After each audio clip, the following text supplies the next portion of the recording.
പലപ്പോഴും കേട്ടിട്ടില്ലേ, ദരിദ്രരായിട്ടുള്ള ആളുകൾ ദരിദ്രരായിട്ട് തന്നെ ജീവിച്ച് മരിക്കുന്നു അല്ലേ, സമ്പന്നരെപ്പോഴും സമ്പന്നരാകുന്നു. അതുപോലെ തന്നെ ഡോക്ടേഴ്സിന്റെ മക്കള് ഡോക്ടേഴ്സ് ആകുന്നു, അഡ്വക്കേറ്റ്സിന്റെ മക്കള് അഡ്വക്കേറ്റ്സ് ആകുന്നു. അവർ കണ്ടു വളരുന്നത് ഇതാണ്. അപ്പോൾ അവരതിനെ ജീവിതത്തിലേക്ക് പകർത്തുന്നു. ഇപ്പം പലപ്പോഴും പലരും പറയുന്നത് കേട്ടിട്ടുണ്ട്, എന്തൊക്കെ ചെയ്തിട്ടും കഷ്ടപ്പാടങ്ങ് മാറുന്നില്ല, അല്ലെങ്കിൽ എത്ര മരുന്ന് കഴിച്ചിട്ടും ഈ അസുഖം അങ്ങ് മാറുന്നില്ല എന്ന്. അപ്പോൾ അത് ഒരാളുടെ കർമ്മദോഷം കൊണ്ടാണോ, അല്ല അതിനൊരു കാരണമുണ്ടോ, എന്താണ് അതിൻ്റെ? തീർച്ചയായിട്ടും എലിസബത്ത്, നമുക്ക് നമ്മളിലേക്ക് ആകർഷിക്കപ്പെടുന്നത് എന്തും, അത് അസുഖങ്ങളായിക്കൊള്ളട്ടെ, അല്ലെങ്കിൽ ഘടകങ്ങളായിക്കൊള്ളട്ടെ, അതല്ലെങ്കിൽ മറ്റ് പല രീതിയിലുള്ള ദുരിതങ്ങളായിക്കൊള്ളട്ടെ, ഇതെല്ലാം നമ്മൾ തന്നെ ചോദിച്ചു വാങ്ങിക്കുന്നതായിട്ടുള്ള കാര്യങ്ങളാണ്. അതായത് അതിൽ ഈ ജന്മ കർമ്മങ്ങൾക്കും മുൻജന്മ കർമ്മങ്ങൾക്കും പങ്കുണ്ട്, ഒരുപോലെ പങ്കുണ്ട്. അതായത് സഞ്ചിത കർമ്മങ്ങൾ എന്ന് പറയും. അതായത് ഒരാളുടെ ജാതകം തന്നെ സൃഷ്ടിക്കപ്പെടുന്നത് ജ്യോതിഷാശാൽ പറയുകയാണെന്നുണ്ടെങ്കിൽ അയാൾ മുൻജന്മത്തിൽ ചെയ്തതായിട്ടുള്ള കർമ്മങ്ങളുടെ അടിസ്ഥാനത്തിലാണ് ഒരാൾ ജനിക്കപ്പെടുന്നത് എന്നാണ് പറയുന്നത്. ഇതിന് മാർഗങ്ങളുണ്ട്, അതായത് ഇതിനെ പരിഹരിക്കാനായിട്ടുള്ള മാർഗങ്ങളുണ്ട്. ഒരാളെ നമ്മൾ ഇപ്പോൾ ഡീപ്പായിട്ട് ഹിപ്നോട്ടിസം ചെയ്യുകയാണെങ്കിൽ അയാൾ എന്താ പറയുക, ലേബർ റൂമിലെ സ്മെല്ല് പോലും അയാൾക്ക് ലഭിക്കും എന്നാണ് പറയുന്നത്. ഇപ്പോൾ ഞാൻ എലിസബത്തിൻ്റെ അടുത്ത് ഇഷ്ടപ്പെട്ടൊരു പൂവിനെ കുറിച്ച് ചോദിക്കുകയാണ്. അപ്പോൾ ഇഷ്ടപ്പെട്ട പൂവ് എന്തായാലും എലിസബത്തിൻ്റെ മനസ്സിലേക്ക് ഇടന്നിട്ടുണ്ടായിരിക്കും അല്ലേ, ആ പുഷ്പത്തിൻ്റെ പേര് പറഞ്ഞതിനോടൊപ്പം തന്നെ വരുന്നുണ്ടായിരിക്കും അല്ലേ. അല്ല, ഇഷ്ടപ്പെട്ടൊരു സുഹൃത്തിനെ കുറിച്ചോ എന്തിനെക്കുറിച്ചോ പറയുമ്പോഴും ആ ചിത്രം മനസ്സിലേക്ക് കടന്നു വരുന്നുണ്ട് അല്ലേ, ശരിയല്ലേ? അപ്പോൾ നമ്മൾ കണ്ടതും കേട്ടതുമായിട്ടുള്ള സകല അനുഭവിച്ചതുമായിട്ടുള്ള സകല കാര്യങ്ങളും ചിത്രങ്ങളുടെ രൂപത്തിൽ നമ്മുടെ അൺകോൺഷ്യസ് മൈൻഡിൽ പതിഞ്ഞെടുക്കുന്നുണ്ട്. ആയിരക്കണക്കിന് ബില്യൺസ് ചിത്രങ്ങൾ നമ്മുടെ അൺകോൺഷ്യസ് മൈൻഡിൽ ഉണ്ടെന്നാണ് പറയുന്നത്. അപ്പോൾ നമുക്കറിയാത്തതായിട്ടുള്ള ഒന്നിനെക്കുറിച്ചും ചോദിച്ചു കഴിഞ്ഞാൽ പറയാനായിട്ട് സാധിക്കില്ല, പറ്റുമോ? എലിസബത്തിന് അറിയാത്ത ഒരു വ്യക്തിയെക്കുറിച്ചോ അല്ലെങ്കിൽ സാഹചര്യങ്ങളെക്കുറിച്ചോ ഞാൻ സംസാരിച്ചാൽ എലിസബത്തിനൊന്നും പറയാനില്ല. കാരണം എന്താണ്, അതിനെക്കുറിച്ചൊന്നും അറിയില്ല. അപ്പോൾ നമ്മുടെ മൊബൈൽ വാട്സപ്പിൽ ഒരു ചിത്രം വരുന്നു, ആ ചിത്രം ഗാലറിയിലേക്ക് പ്രവേശിക്കുന്നു. അതുപോലെ തന്നെയാണ് നമ്മൾ കണ്ടതും കേട്ടതുമായിട്ടുള്ള സകല കാര്യങ്ങളും ചിത്രങ്ങളുടെ രൂപത്തിൽ നമ്മുടെ അൺകോൺഷ്യസ് മൈൻഡിൽ ഫീഡ് വെച്ചിട്ടുണ്ട്. അപ്പോൾ ഇതിൽ നമ്മൾ ചെയ്ത കർമാസ് ഈ ജന്മ കർമാസിന് പുറമെ മുൻജന്മ കർമാസും കൂടെ ഉണ്ട്. പലപ്പോഴും കേട്ടിട്ടില്ലേ, ദരിദ്രരായിട്ടുള്ള ആളുകൾ ദരിദ്രരായിട്ട് തന്നെ ജീവിച്ച് മരിക്കുന്നു അല്ലേ, സമ്പന്നരെപ്പോഴും സമ്പന്നരാകുന്നു. അതുപോലെ തന്നെ ഡോക്ടേഴ്സിന്റെ മക്കള് ഡോക്ടേഴ്സ് ആകുന്നു, അഡ്വക്കേറ്റ്സിന്റെ മക്കള് അഡ്വക്കേറ്റ്സ് ആകുന്നു അല്ലേ. അതെന്തുകൊണ്ടാണെന്ന് വെച്ചാൽ അവർ കണ്ടു വളരുന്നത് ഇതാണ്. അപ്പോൾ അവരുടെ ഉള്ളിലുള്ളൊരു ചിത്രം ഇതാണ്. അപ്പോൾ അവരതിനെ ജീവിതത്തിലേക്ക് പകർത്തുന്നു. പക്ഷേ ദരിദ്രരുടെ മക്കൾ എന്താണ്, ദാരിദ്ര്യത്തെ മനസ്സിലേക്ക് അല്ലെങ്കിൽ ദുരിതങ്ങളെ മനസ്സിലിങ്ങനെ കൊണ്ടുവരികയാണ്. അപ്പോൾ അവരിലേക്ക് വീണ്ടും വീണ്ടും അത് തന്നെ കടന്നു വരുന്നു. അതിനും ഒരു കാരണമുണ്ട്, മുൻജന്മത്തിലുള്ള കർമ്മ. നമ്മൾ പരിചയപ്പെടുന്നതായിട്ടുള്ള ഓരോ വ്യക്തികളും ആ വ്യക്തികൾക്കും നമ്മുടെ മുൻജന്മവുമായിട്ട് ബന്ധമുണ്ട്. നമ്മൾ വിചാരിക്കും വഴിയെ പോകുന്ന ഒരാൾ ചിലപ്പോൾ എന്തെങ്കിലും ഒരു ഹെൽപ്പ് നമുക്ക് ചെയ്യുന്നുണ്ടായിരിക്കും, അല്ലെങ്കിൽ നമ്മളിൽ നിന്ന് എന്തെങ്കിലും ഒരു ഹെൽപ്പ് അയാൾക്ക് ലഭിക്കുന്നതായിട്ടുള്ള പല സാഹചര്യങ്ങളും ഉണ്ടായിട്ടുണ്ടായിരിക്കും. ഇതൊന്നും വെറുതെ സംഭവിക്കുന്നതല്ല, മുൻജന്മവുമായിട്ടുള്ള ബന്ധം അവിടെയുണ്ട്. അപ്പോൾ അതുകൊണ്ട് തന്നെ ആ മുൻജന്മത്തിൽ ഉണ്ടാകുന്നതായിട്ടുള്ള വിഷയങ്ങളും ഈ ജന്മത്തിൽ ഉണ്ടാകുന്നതായിട്ടുള്ള വിഷയങ്ങളും കൂടിക്കലർന്ന് ഒരു മനുഷ്യനെ ദുരിതങ്ങളിലേക്കും അല്ലെങ്കിൽ എന്താ പറയുക സമ്പന്നതയിലേക്കോ അല്ലെങ്കിൽ സന്തോഷകരമായിട്ടുള്ളൊരു ജീവിതത്തിലേക്കോ നയിക്കാനുള്ള സാഹചര്യങ്ങളെ സൃഷ്ടിക്കപ്പെടുകയാണ് ചെയ്യുന്നത്. അതെ. അപ്പോൾ ഇതിനെ നമുക്കൊരു റീപ്രോഗ്രാമിങ്ങോ അല്ലെങ്കിൽ കട്ട് ചെയ്തുകൊണ്ട് നമുക്കതൊരു ആ ഒരു സിറ്റുവേഷനെ നമുക്കത് മാറ്റാൻ പറ്റുമോ? തീർച്ചയായിട്ടും നമുക്ക് ഇതിനെ ഓവർകം ചെയ്യാനായിട്ട് സാധിക്കും. അതിനൊരുപാട് മാർഗ്ഗങ്ങളുണ്ട്. നമ്മളിപ്പോൾ ചെയ്തുകൊണ്ടിരിക്കുന്ന ഒരു മെത്തേഡ് എന്ന് വെച്ച് കഴിഞ്ഞിട്ടുണ്ടെങ്കിൽ ഒരാളെ ഹീൽ ചെയ്യാന്ന് വെച്ച് കഴിഞ്ഞാൽ മുറിവുണക്കുക എന്നുള്ളതാണ്. അപ്പോൾ മനസ്സിൻ്റേതായിട്ടുള്ള, മനസ്സ് എന്ന് പൂർണ്ണമായിട്ട് പറയാൻ പറ്റില്ല, പരമാത്മാവിൻ്റെതായിട്ടുള്ള മുറിവുകളെ പൂർണ്ണമായിട്ടും ഉണക്കുക. ആയിരക്കണക്കിന് ബീജങ്ങളിൽ അതിശക്തമായ ഒരു ബീജം അണ്ടവുമായിട്ട് യോജിച്ചിട്ടാണ് ഒരു കുഞ്ഞ് ജനിക്കുന്നത്. അതായത് ആ അതിശക്തമായ ബീജമാണ് ഓറ എന്ന് എൻ്റേതായിട്ടുള്ളൊരു അഭിപ്രായമാണ് കേട്ടോ ഞാൻ പറയുന്നത്. അപ്പോൾ ആണ് ഓറ.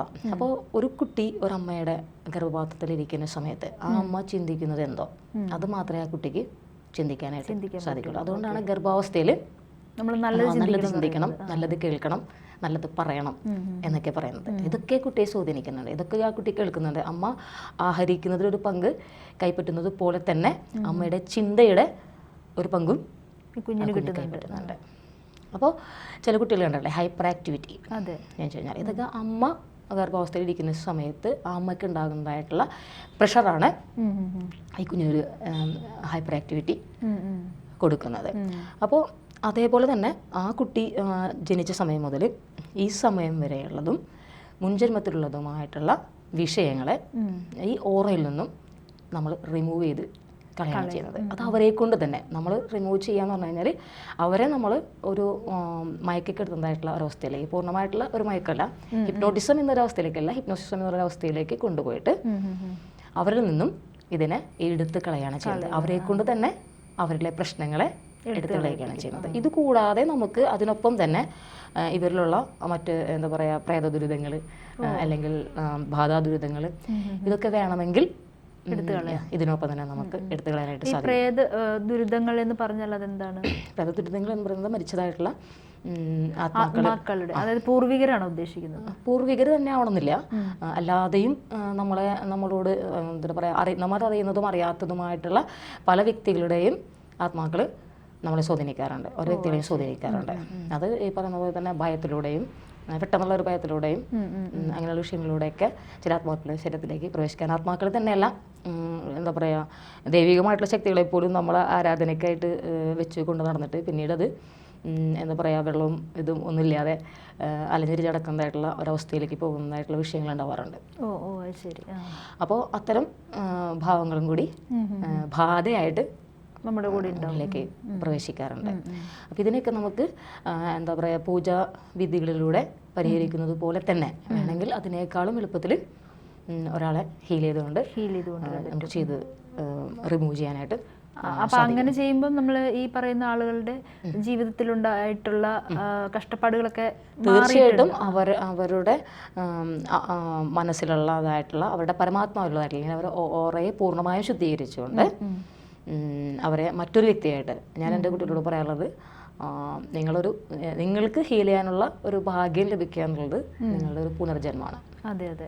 അപ്പോൾ ആ പുനർജന്മത്തെ നല്ല രീതിയിൽ വിനിയോഗിക്കുക. പ്രാർത്ഥനകളിലൂടെ മാത്രമല്ല നമ്മൾ ചെയ്യുന്നത് എന്തും നല്ലതായിരിക്കുക.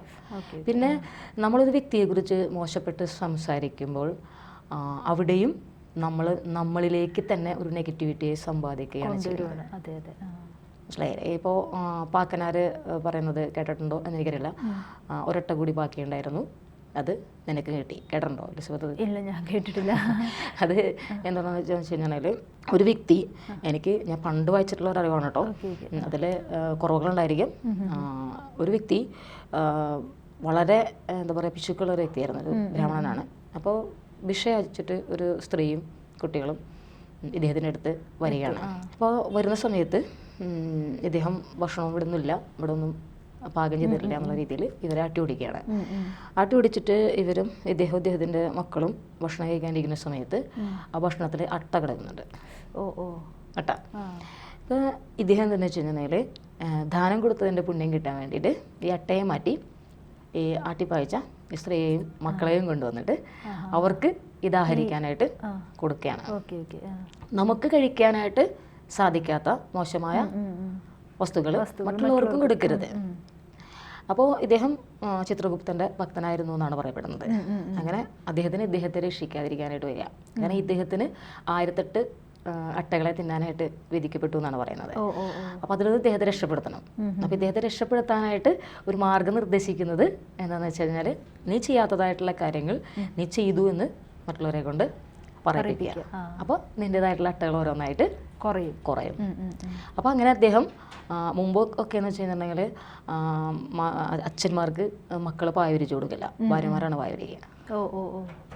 അപ്പം അത് തെറ്റായൊരു രീതിയാണ് മക്കളെ കൊണ്ട്. ഇന്നിപ്പോൾ അങ്ങനെയൊന്നുമല്ലല്ലോ, ഇന്നിപ്പോൾ ഒക്കെ എല്ലാ സൗഹൃദങ്ങളാണ്, അച്ഛനും മക്കളൊക്കെ കൂട്ടുകാരാണ് ഇപ്പോൾ അല്ലേ. അന്നെന്ന് പറഞ്ഞു കഴിഞ്ഞാൽ അത് തെറ്റാണ്, അച്ഛന്മാർക്ക് പായവിരിച്ചു കൊടുക്കാൻ പാടില്ല. അപ്പോൾ ഇദ്ദേഹത്തിൻ്റെ ഇപ്പം മക്കളെ കൊണ്ട് ഇദ്ദേഹത്തിന് പായ വിരിച്ചു കൊടുക്കുകയോ അവരുടെ തോളിൽ കയറ്റി നടക്കുകയൊക്കെ ചെയ്യും. അപ്പോൾ ഈ പലരും ഇദ്ദേഹത്തെ കുറിച്ചിട്ട് അപവാദങ്ങൾ പറയാൻ തുടങ്ങി.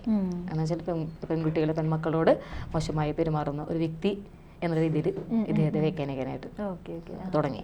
അങ്ങനെ അവസാനം പാക്കനാരുടെ ഭാര്യയും വൃത്തികെട്ടവൻ എന്നുള്ള രീതിയിലാണ് പാക്കനാരുടെ ഭാര്യ സംസാരിക്കുന്നത്. അപ്പോൾ അവസാനമായിട്ട് ഒരൊട്ട കൂടി ഉണ്ടായിരുന്നു, അത് നിനക്കും കിട്ടി എന്നാണ് പാക്കനായിട്ട് പറയുന്നത്.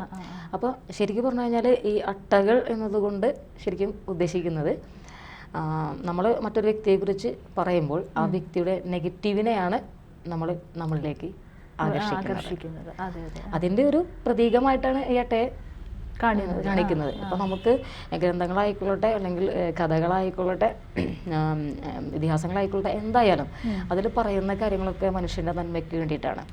അപ്പോൾ ഓരോ കഥകളിലും ആന്തരികമായിട്ടുള്ള ഒരു അർത്ഥം, ഒരു വ്യാഖ്യാനം ഉണ്ടായിരിക്കും. പക്ഷെ ഇത് മനസ്സിലാക്കാനായിട്ട് മനുഷ്യർക്ക് സാധിക്കാത്തത് കൊണ്ടാണ് ജീവിതങ്ങൾ എന്താ പറയുക അനർത്ഥങ്ങളിലേക്ക് തന്നെ പോയിക്കൊണ്ടിരിക്കുന്നത്. സമ്പൂർണ്ണ ജാതകം സാധാരണ ജാതകമല്ല, സമ്പൂർണ്ണ ജാതകം 250 രൂപയ്ക്ക് നിങ്ങൾക്ക് ലഭിക്കും. ABC മലയാളം പ്രേക്ഷകർക്കായുള്ള ഒരു സുവർണ അവസരമാണിത്. നിങ്ങളുടെ ജനന സമയം അടിസ്ഥാനമാക്കി 75 പേജുകളടങ്ങിയ ജാതകം നിങ്ങളുടെ ഭാവി പ്രവചനങ്ങളും പ്രശ്ന പരിഹാരങ്ങളും ഉൾപ്പെടെ 250 രൂപയ്ക്ക് ലഭിക്കുവാൻ താഴെ കാണുന്ന നമ്പറിൽ മെസ്സേജ് അയയ്ക്കുകയോ വിളിക്കുകയോ ചെയ്യുക.